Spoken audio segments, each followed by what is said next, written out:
বন্ধুরা, সম্পা kitchen with village ফুডে আপনাদেরকে স্বাগত। প্রতিদিনের মতন আবারও চলে এসেছি। আজকেও আপনাদের সঙ্গে একটা মজাদার রেসিপি শেয়ার করব। অবশ্যই সবারই ভালো লাগবে। আর এখন তো সব জায়গায় প্রায় কম বেশি বৃষ্টি হচ্ছে, আর এই বৃষ্টির সময় বা সন্ধ্যের সময় একটু যদি স্ন্যাক্স কোনো রেসিপি পাওয়া যায় তাহলে কেমন হয় বলুন তো। আপনারা অনেকেই অনেক ধরনের চপ খেয়েছেন, কিন্তু কখনো কি পেঁয়াজের চপ খেয়েছেন? আমি একবার পেঁয়াজের চপ বানিয়েছিলাম, বাড়িতে সবাই খেয়েছিল, বলেছিল খুব ভালো হয়েছে। তাই ভাবলাম যে আপনাদের সঙ্গে তাহলে শেয়ার করা হয়ে যাক। আজকে বানাবো পেঁয়াজের চপ। অসাধারণ লাগে খেতে। অবশ্যই আপনারাও ওইভাবে বাড়িতে বানাবেন। তাহলে চলুন আমি কিভাবে বানাচ্ছি আপনারা দেখতে থাকুন। দেখুন, আমি এখানে 4টে বড় বড় সাইজের কিন্তু পেঁয়াজ নিয়েছি। একটু চেষ্টা করবেন যে বড় সাইজের পেঁয়াজটা নিতে। আমি প্রথমে পেঁয়াজগুলো ছালগুলো ছাড়িয়ে নেব।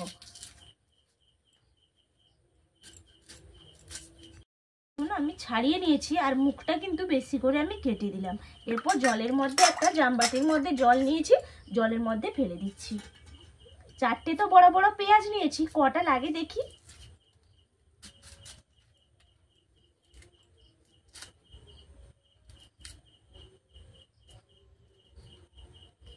দেখুন, পেঁয়াজগুলো আমার প্রত্যেকটা কাটা হয়ে গেছে। সামনের দিকটাও একটু বেশি করে কেটেছি, পেছন দিকটাও বেশি করে কেটেছি। এরপর জলের মধ্যে দিয়ে ভালো করে ধুয়ে নেব পেঁয়াজটা। পেঁয়াজগুলো তো ভালো করে ধুয়ে নিয়েছি। এরপর একটা করে পেঁয়াজ জল থেকে তুলে দেখুন এইভাবে আমি কেটে নিলাম। মাঝখানে আবার এইভাবে কেটে নেব। দেখুন 4 ভাগ কিন্তু আমি করে নিয়েছি। এখান থেকে আমি একটা করে কিন্তু খোলস ছাড়িয়ে নেব। যেইভাবে আমরা চিলি চিকেনের মধ্যে ব্যবহার করি পেঁয়াজটা, সেইভাবেই কিন্তু আমি তুলে নেব প্রত্যেকটা পেঁয়াজ এইভাবে।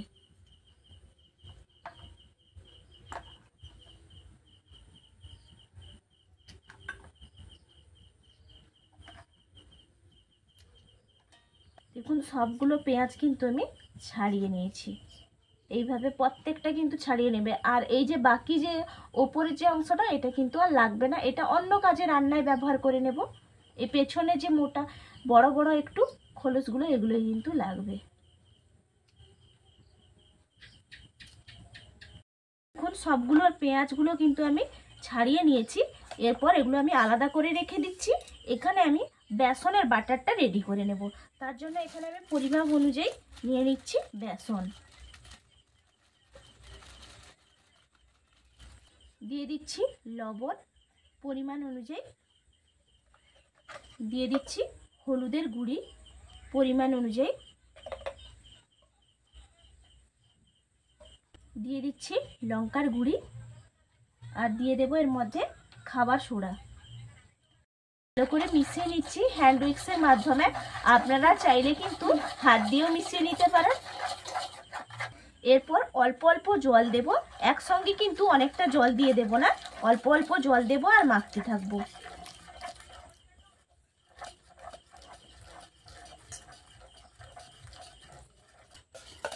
দেখুন ভালো করে কিন্তু আমি বেসনটা ফেটিয়ে নিচ্ছি। আর বেসন ফেটানোর একটা পদ্ধতিও আছে। দেখুন যেই দিক দিয়ে আরম্ভ করব সেই দিক দিয়ে কিন্তু শেষ করব, তাহলে বেসনটা কিন্তু ফাটানোটা ভালো হয়।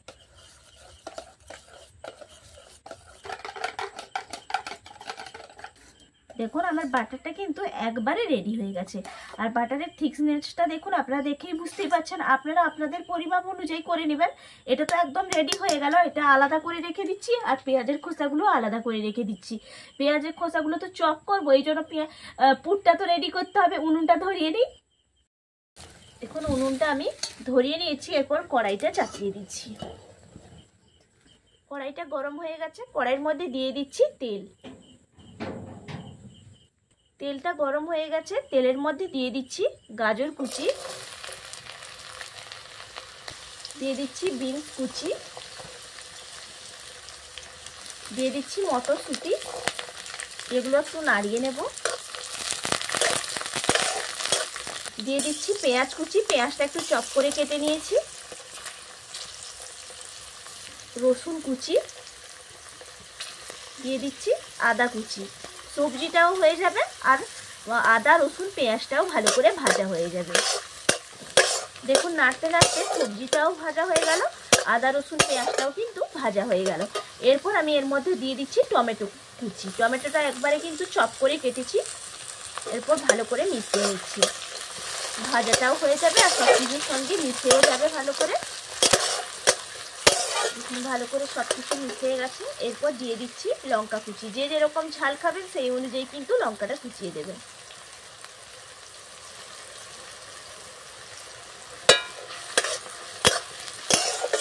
ভাজা হয়ে গেছে। মশলাটা কিন্তু খুব একটা কড়া করব না, হালকা করে করলে কিন্তু খেতে ভালো লাগে। দেখুন এইভাবে কিন্তু হালকা করে আমি ভেজে নিয়েছি, সেদ্ধ কিন্তু হয়ে গেছে। এরকম আপনারা হালকা করে ভাজবেন, খুব হালকা আছে। দেখুন এখানে নিয়েছি আলু সেদ্ধ করে নিয়েছি, আগে থেকে 3টে আলু সেদ্ধ করেছি, এখানে দিয়ে দিচ্ছি। ম্যাশ করে হাতের সাহায্যে আমি একটু দিয়ে দিচ্ছি চটকে করে।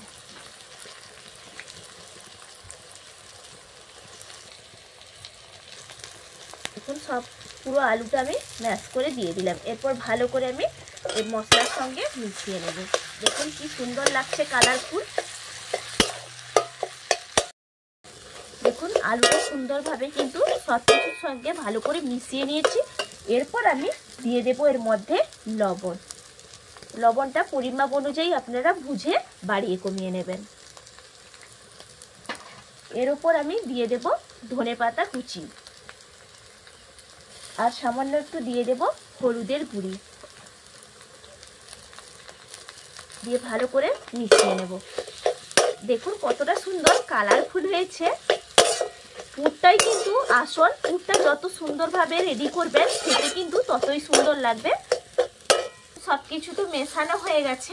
এরপর আমি এর মধ্যে দিয়ে দেব শাহি গরম মশলা। এর মধ্যে তো সব কিছু আছে, আপনাদের সঙ্গে আগের ভিডিওতে আমি শেয়ার করেছি।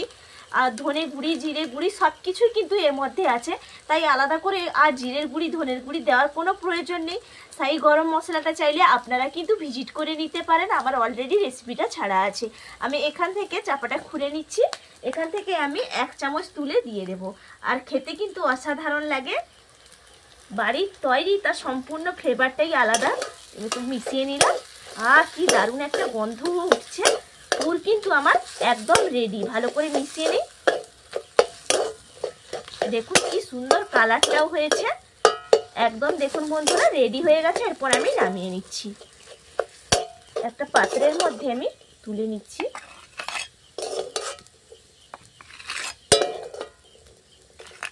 পুরটা তো রেডি করে নিয়ে চলে এসেছি, একটা থালার মধ্যে আমি ছড়িয়ে রেখেছি যাতে তাড়াতাড়ি ঠান্ডা হয়। এখান থেকে আমি একটু করে পুর কেটে নেব। দেখুন এইভাবে আমি পুরটা কেটে নিলাম, আর আমি গোল করে নিচ্ছি এইভাবে। এরকম কিন্তু গোল করে শেপ করে নিতে হবে। এরপর দেখুন এই যে পেঁয়াজের খোসাগুলো আমি ছাড়িয়ে রেখেছিলাম, একটা করে আমি এইভাবে লাগিয়ে দেব। দেখুন একটা লাগালাম, আবার এই দিক দিয়ে একটা লাগিয়ে দেব। দেখুন দুটো লাগালাম।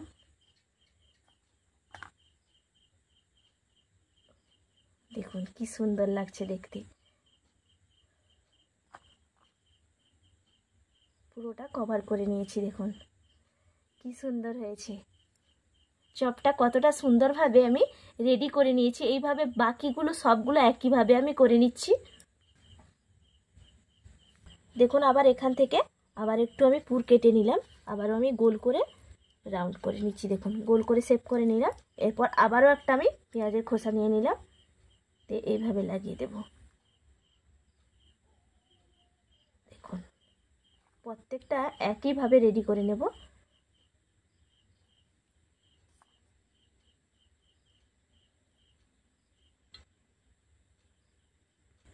দেখুন এটাও আমার রেডি হয়ে গেল। কি সুন্দর দেখতে লাগছে, অপূর্ব সুন্দর লাগছে। এরপর রেখে দিচ্ছি। সবগুলো একইভাবে করে নিচ্ছি।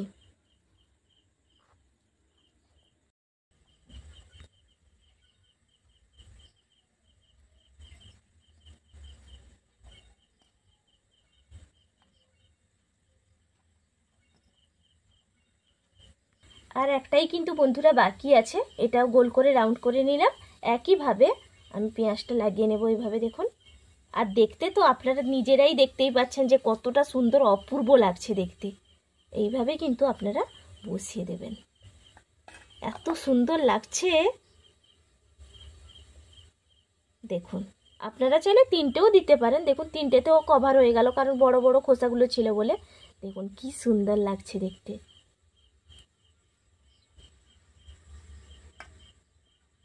একদম রেডি হয়ে গেছে। এরপর আমি উনুনটা ধরিয়ে নিচ্ছি।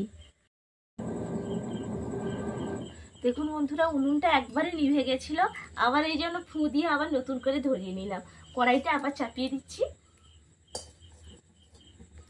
কড়াইটা গরম হয়ে গেছে, কড়াইয়ের মধ্যে দিয়ে দিচ্ছি তেল। সাদা তেলেই কিন্তু ভেজে নেব।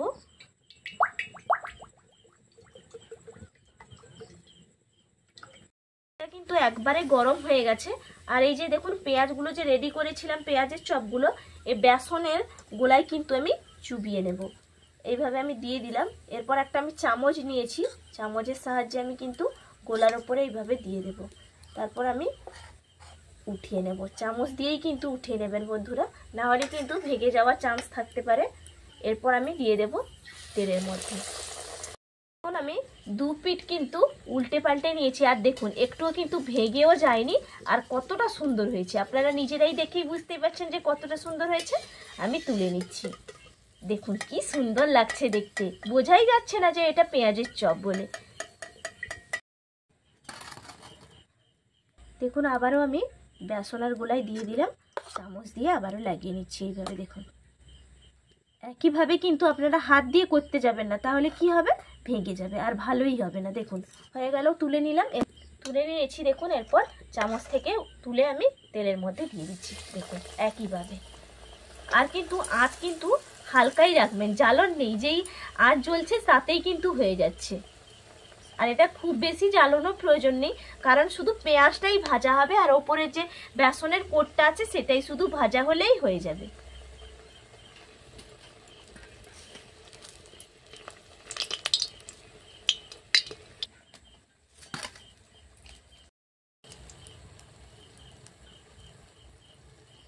দেখুন আমার ভাজা হয়ে গেছে, আমি তুলে নিচ্ছি। প্রত্যেকটা দেখুন কি সুন্দরভাবে ফুলছেও, আর একটুও কিন্তু ভেঙেও যাচ্ছে না। একইভাবে একই পদ্ধতিতে করবেন, তাহলে কিন্তু ভালো হবে।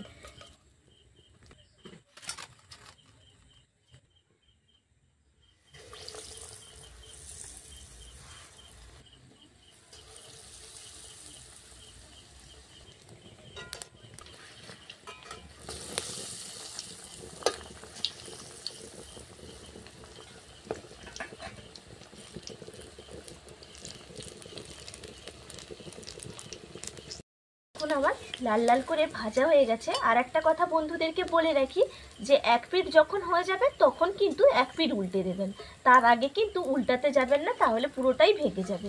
দেখুন কি সুন্দর হয়েছে আমার, প্রত্যেকটা কিন্তু একটুও ভেঙেও যায়নি, আর প্রত্যেকটা পুরো বোমের মতন একদম ফুলে গেছে।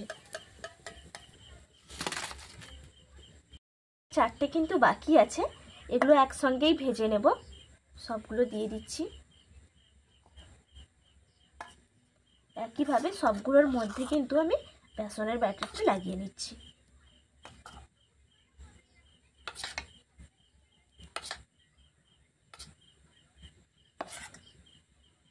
সবগুলোর মধ্যে ভালো করে বেসনের কোটটা লাগিয়ে নিয়েছি।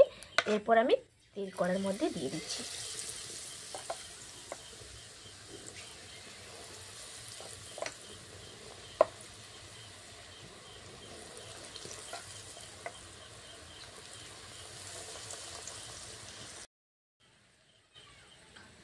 দেখুন আমার ভাজা হয়ে গেছে, আমি উঠিয়ে নিচ্ছি। দেখুন প্রত্যেকটা আমার অসাধারণভাবে হয়েছে।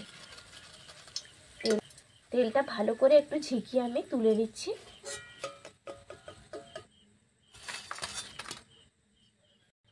দেখুন ভেজে তো নিয়ে চলে এলাম, কি করে ভাজলাম পুরো প্রসেসটা তো আপনাদেরকে দেখেছি। এরপর আমাকে নিজেকেও তো খেয়ে দেখতে হবে, তার জন্য আমি সস আর দু রকম সস নিয়েছি, চিলি সস, টমেটো সস। আর দেখেই তো জিভে জল চলে আসছে, আগে একটু খেয়েও দেখি কেমন হয়েছে। সসের সঙ্গে একটু নিলাম, আপনারা চাইলে মুড়ি দিয়েও কিন্তু খেতে পারেন, খুব ভালো লাগবে। বা যখন এক কাপ চা সঙ্গে এরকম যদি চপ হয় তাহলে কেমন লাগবে বলুন তো।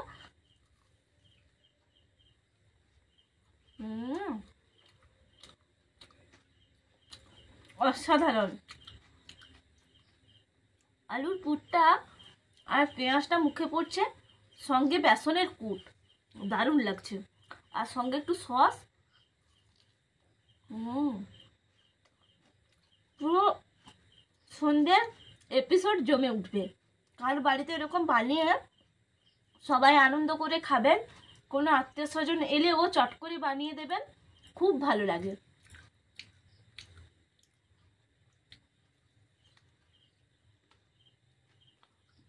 অপূর্ব, পুরোটাই তো খেয়ে নিলাম আপনাদের সঙ্গে কথা বলতে বলতে। বাড়ির সবার জন্য তো রাখতেই হবে। আর যদি বন্ধুরা আমার রেসিপি ভালো লাগে তাহলে আমার চ্যানেলটা সাবস্ক্রাইব করে রাখবেন, পাশে থাকা বেল আইকনটা প্রেস করে রাখবেন। আর যদি ফেসবুক পেজ থেকে দেখে থাকেন তাহলে ফেসবুক পেজটা ফলো করে রাখবেন। সবাই ভালো থাকবেন, সুস্থ থাকবেন। আবার আপনাদের সঙ্গে আমার পরের যে কোনো রেসিপির সঙ্গে দেখা হবে বন্ধুরা। টাটা।